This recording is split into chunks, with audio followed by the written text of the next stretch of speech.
My name's Lynn Breedlove. I'm associated with In Control, as is Patty Becker and Julie Burish and Jason Glozier and maybe some other folks in the room.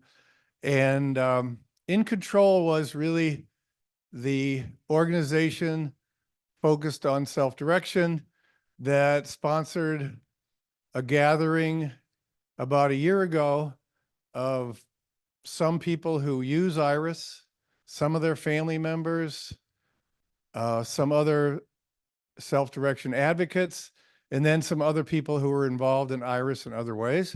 And the purpose of the meeting was to spend a day talking about what's working, what's not working in Iris.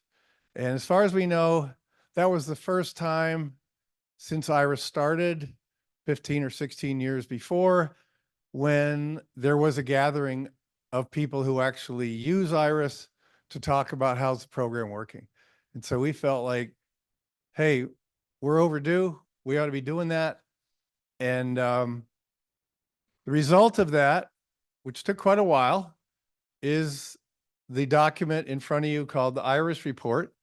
And since we just gave it to you, I don't expect you to know what's in it. But when you have a chance to look at it, it's basically a summary of the things that people agreed on that day that we think are important in terms of making Iris better. And I would say everyone who came to the meeting is a big fan of Iris, big fan of self-direction. The motivation to come was, how can we do this better? You know, how could we be the best self-direction program in the United States? And as you'll see, we feel like there's quite a bit of room for improvement in Iris. Although there's quite a few things that people like about Iris. And one of the reasons we're having the session today is, you probably noticed on the agenda, there have been 2 listening sessions with the Department of Health Services today. There's 2 more tomorrow. And if you haven't gone to one of those listening sessions, we're encouraging you to consider going tomorrow. And in preparation for that, you'll see we're going to have some small group discussions. And one of the handouts, the one that's the fill in the blanks handout, is something hopefully that would help you organize your thinking about what you'd want to say. If you already attended a listening session, you can still submit comments on paper at tomorrow's listening session.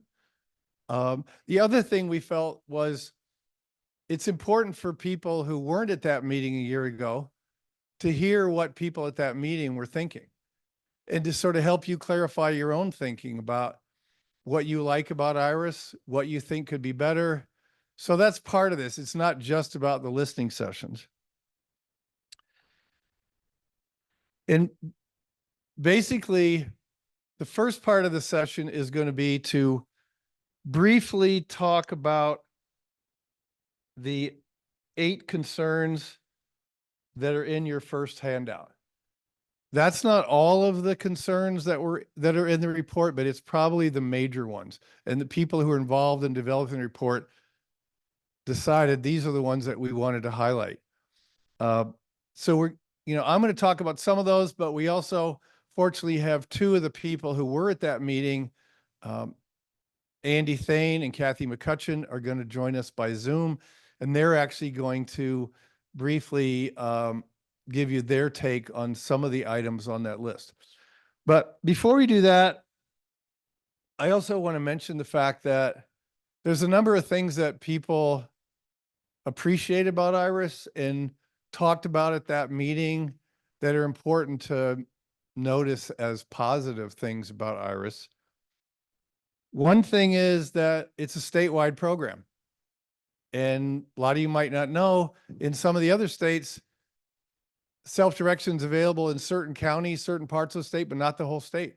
And if you don't live in the part of the state that has self-direction, you might have to wait a few years to get it, or maybe it'll never get to you, or you'd have to move to where the self-direction program is. So we shouldn't take that for granted.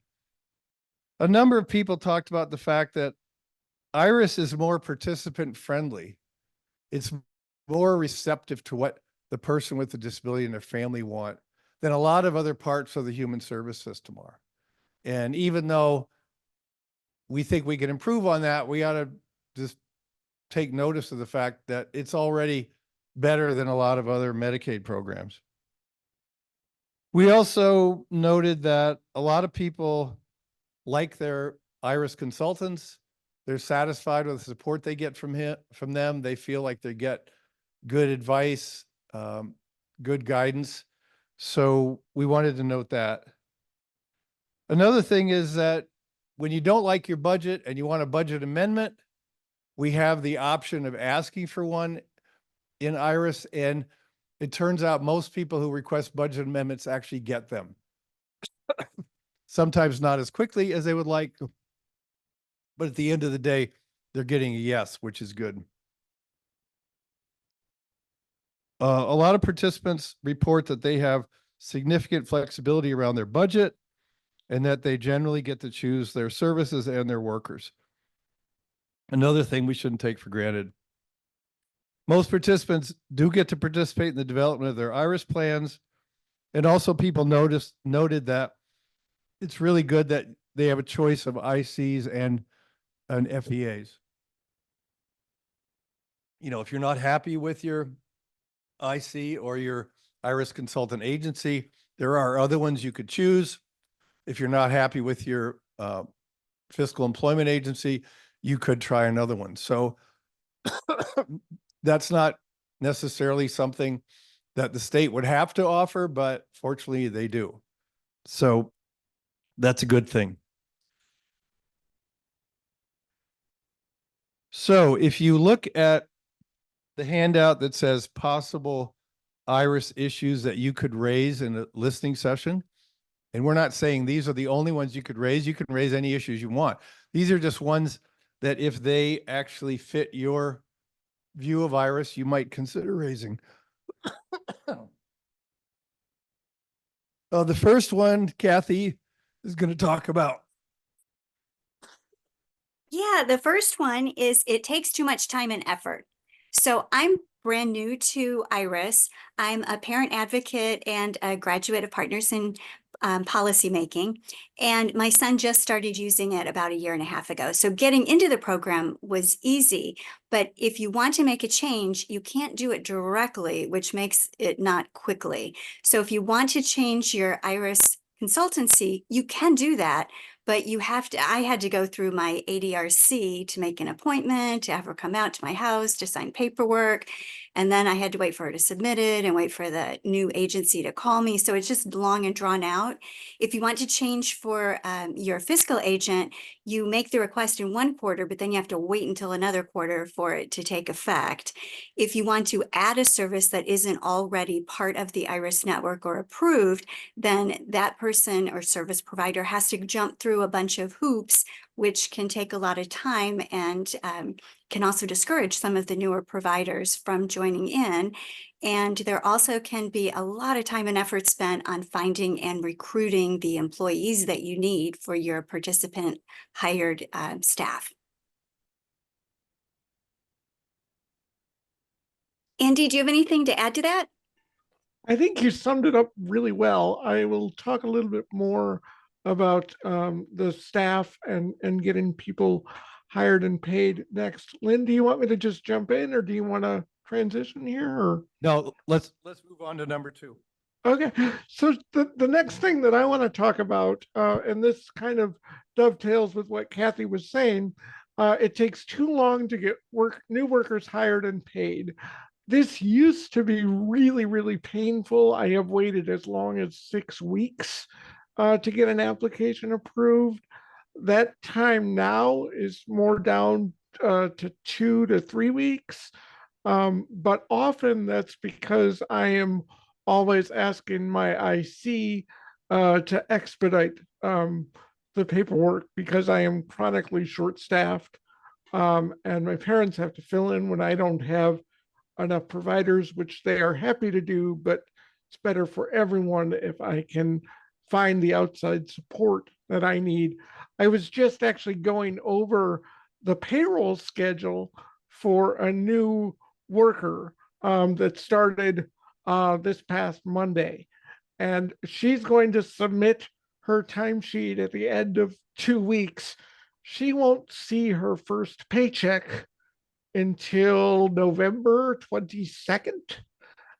So the pay period starts on the 20th, and she doesn't actually get her check till like a month later. And part of that is the 2 week pay period. Part of that is time for the time cards to get submitted.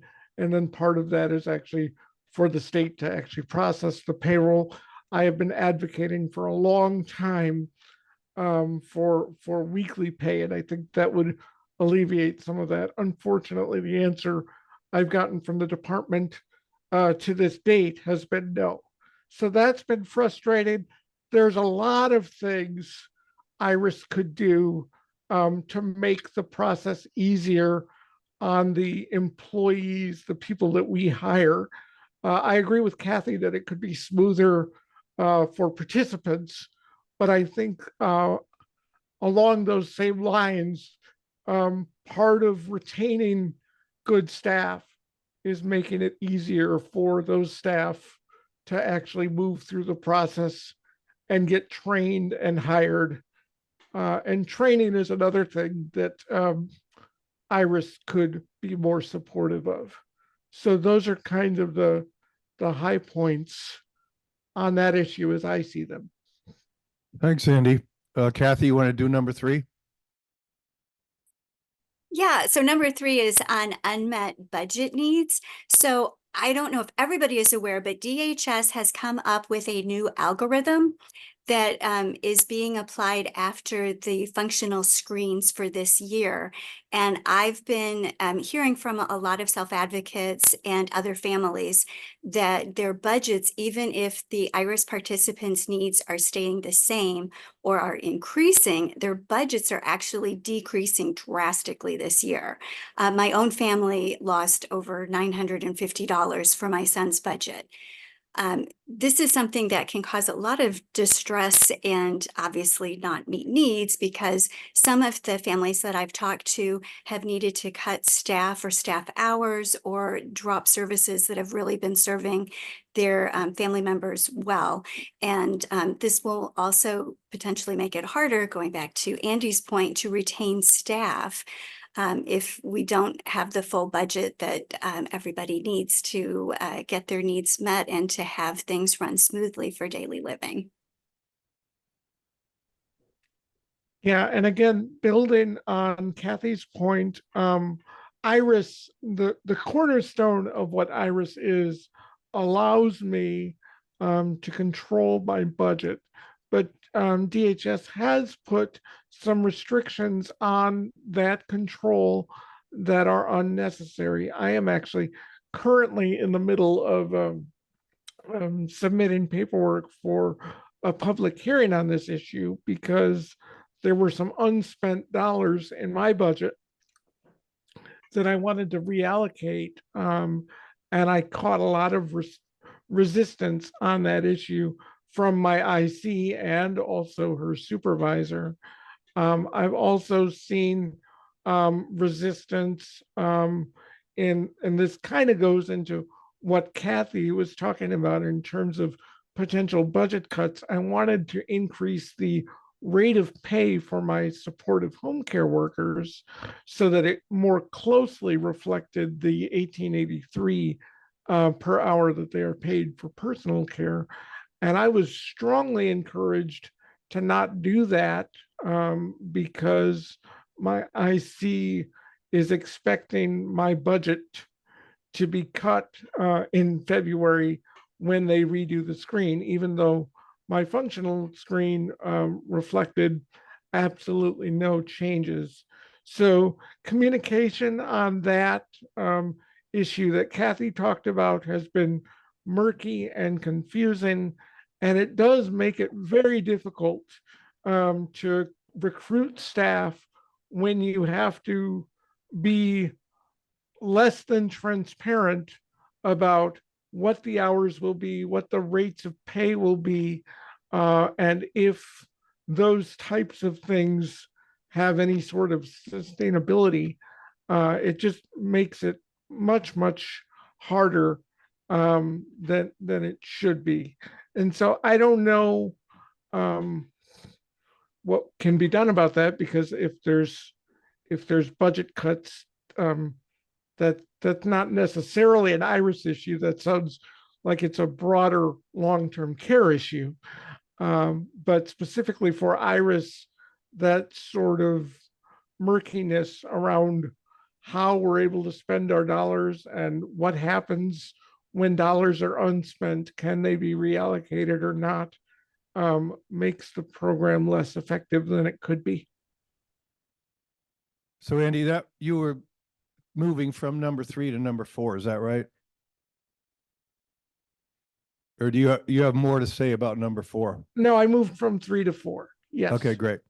So I'm going to quickly talk about the next 3. Number 5, mixed messages. We hear reports from people that when they go to the ADRC, sometimes they're told, well, you know, Iris wouldn't be such a good fit for you. Maybe you really ought to consider family care. And the implication is it doesn't look like you'll be able to independently manage your Iris budget and make these decisions by yourself. And we consider that to be a distortion of the original idea of Iris, because the original idea was if you want to self-direct, you get that option. If you need support to self-direct, then okay, that ought to be something that's available to you. And possibly that's available to you through your family and friends. But if not, it should also be available to you in other ways through your Iris consultant, support broker, in other ways.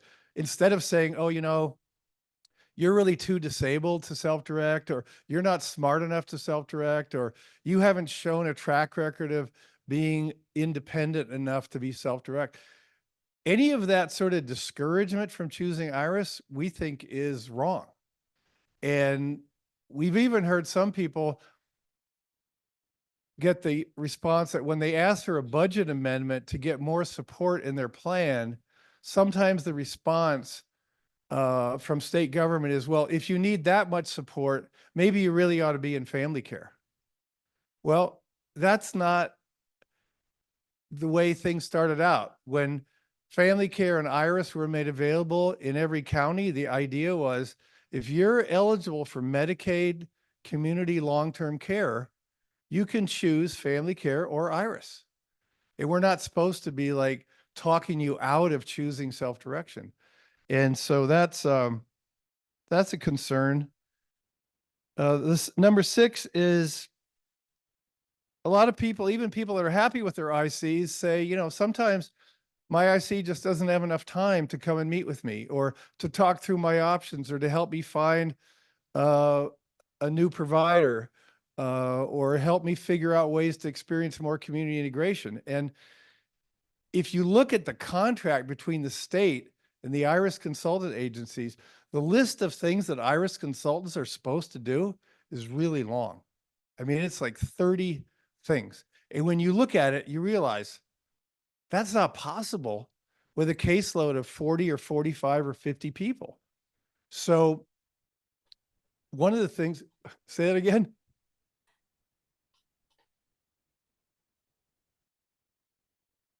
Yeah, so we hear in reports over 50. And when this program started, the caseloads were not that big. And it seems like rather than reducing the caseloads, the department keeps adding more things to the list of things that are ICs are supposed to do. So we feel like caseload size has to be reduced, and we need to be more realistic about what people could reasonably expect from their IC. Then Lynn, I've got something to add to that.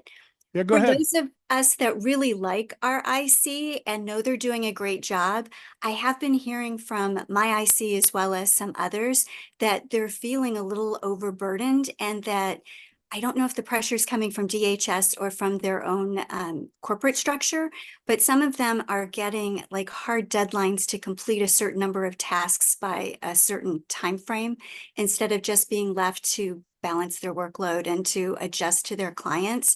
And so there is also a concern for IRIS participants that some of the really good ICs are going to get burned out or discouraged, and that we're going to lose some of them because there isn't a good balance for the workloads. Yeah, I'm glad you added that, Kathy. I think that is a legitimate concern. Yeah, and I have heard from my IC that they actually can't talk to me until next week because they're not allowed to have overtime. So that's not good either. Okay, so you guys are hearing more examples of why this is something that needs to be fixed. I'm going to take, I think I'll have time for a couple questions and answers after we get through the list of 8 here. Number 7, the problems with FEAs is the most common problem that IRIS participants and families report. And it has been for several years.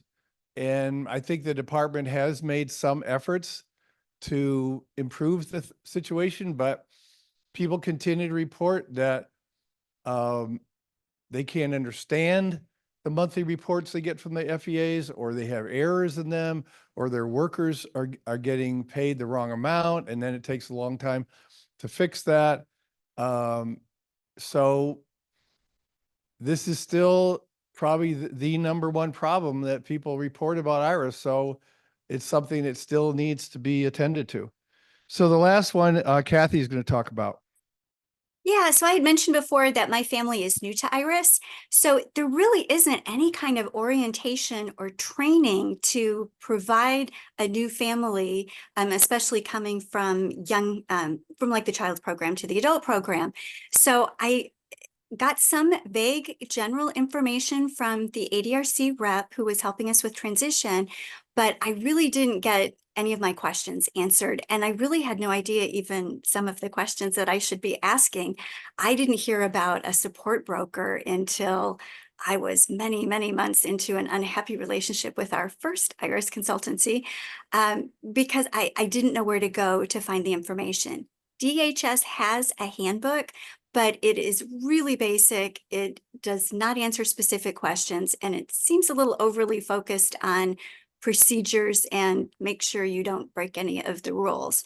But I need more guidance on what can we do with the program to better meet my son's needs and to fully utilize everything that's available.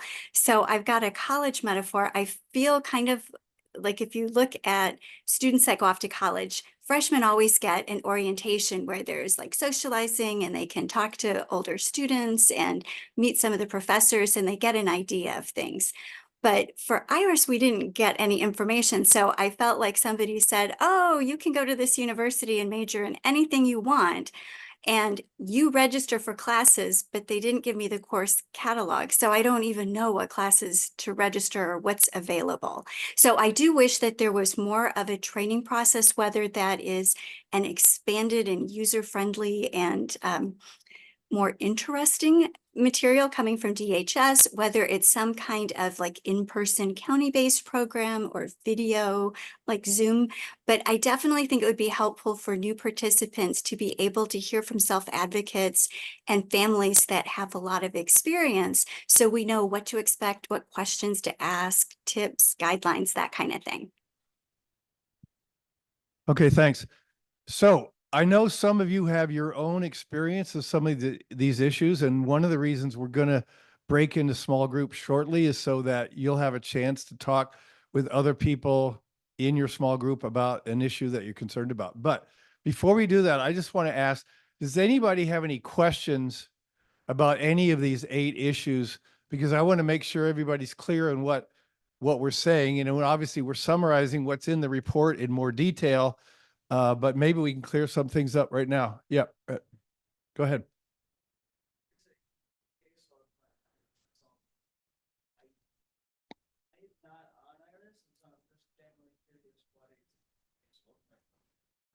Molly, can you help us with TMG? What would be the range of caseload size?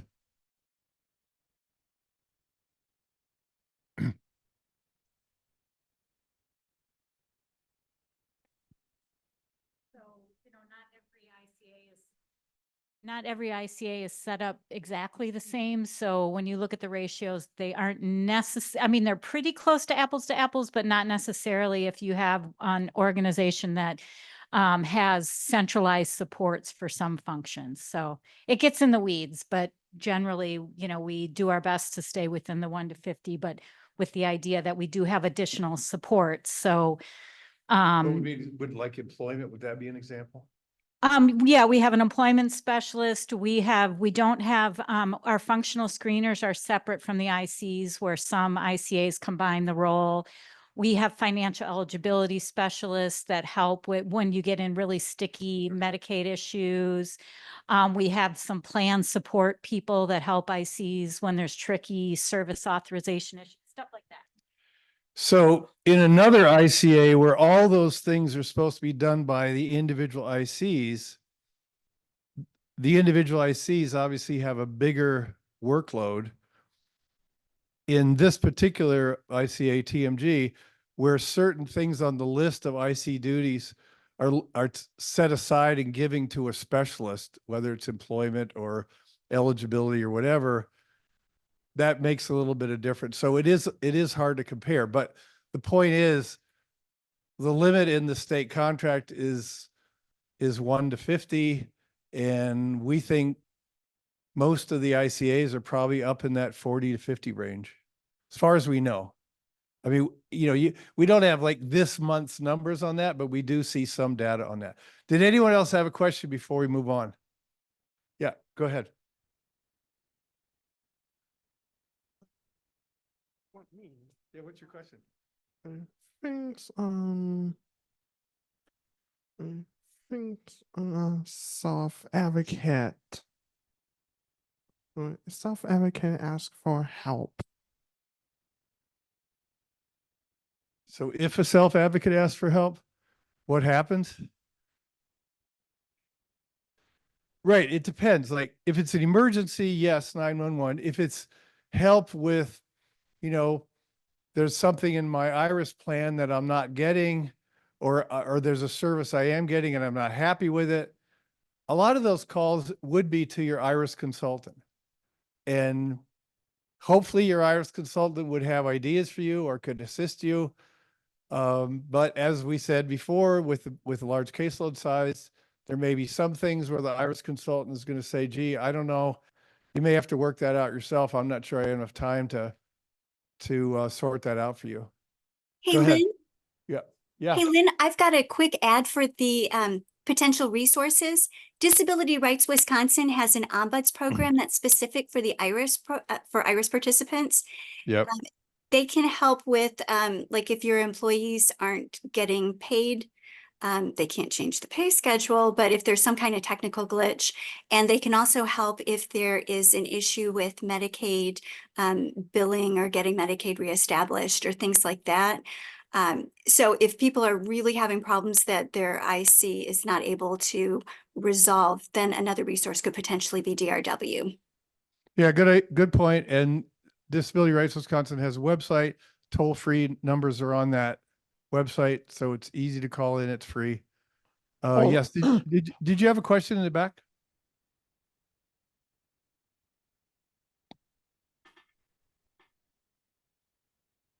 I'll give you the mic.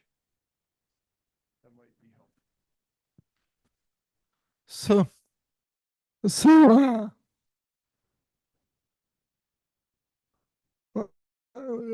One story about is kind of, I don't really know what kind of is. So I was hit by a car 70 years ago in my parking lot of my apartment. Fortunately, it was all right. But so here's my question. So let's say if such a thing were to happen again, for instance, and let's say I had to be able to support for months or something of that nature. Then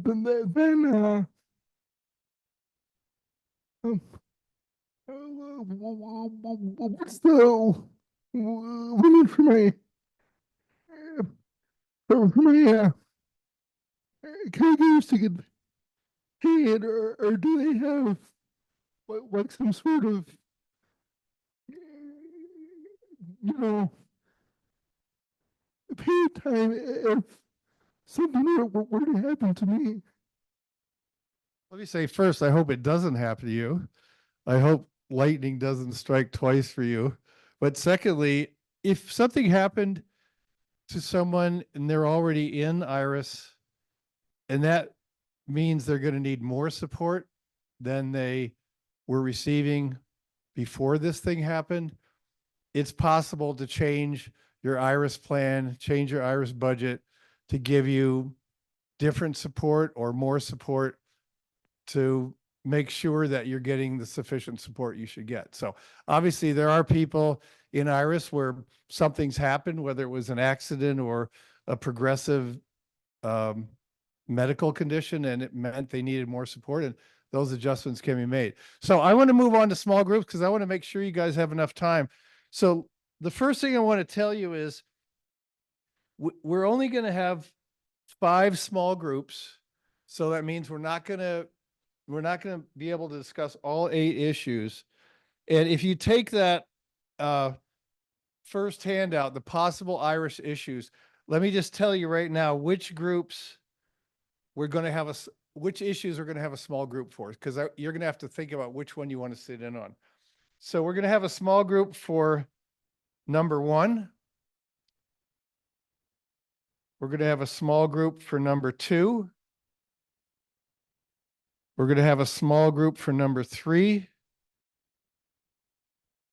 We're going to have a small group for number 6. And we're going to have a small group for number 7. So in the small group, you'll have a chance just to have just an informal conversation about your experience of that particular issue, like how it's affected you and your ideas of what would make it better. And then part of the time will be with the help of the facilitator to use this second form and actually write down a couple things about your own experience of Iris, like what you really like about Iris and what concern you have about Iris and what you think would maybe make that problem better. So, Jason, can you pick one part of the room and hold up your sign there? Yeah, Jason's going to have number 6. And Carrie, where are you? Why do you want to stay right where you are? She's got number 1. And Patty's right here. She's got number 2. And are we done then?